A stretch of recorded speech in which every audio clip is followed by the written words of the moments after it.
In today's video, I'm going to teach you how to convert low-resolution logo to high-resolution vector in Canva. By the end, you'll have a crisp, infinitely scalable version of your logo that looks sharp on everything from business cards to billboards. Before we jump in, a quick note on what we're doing.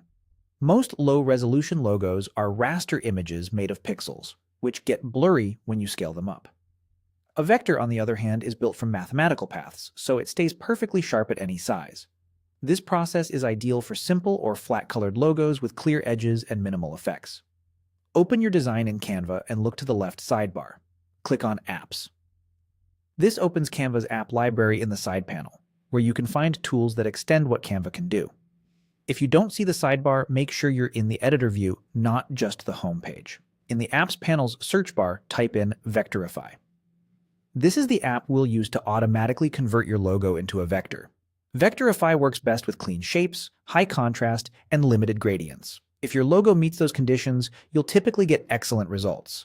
When Vectorify appears in the results, click on Vectorify to open it. The app will load inside the Canva sidebar, keeping your canvas visible so you can see what you're working on.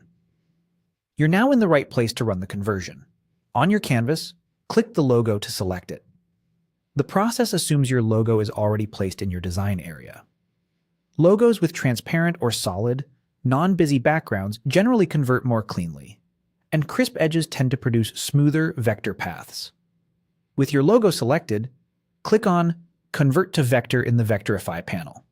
The app will analyze the image, trace the shapes, and generate a new vector version. Give it a moment. When it's done, you'll see a fresh object appear on your canvas. This is your vectorized logo. You can scale it up dramatically without losing quality, and edges should look notably smoother compared to the original. The original pixel logo remains untouched, so you can keep it for reference or remove it later if you prefer. If the result looks slightly simplified, or a color seems off, that's normal for automated tracing. Logos with higher contrast and fewer effects usually convert more accurately, so starting from a clean source image helps. That's it. Your low-resolution logo is now a high-resolution vector inside Canva, ready to use across any layout or size. Thanks for watching, and enjoy your sharper, more professional branding.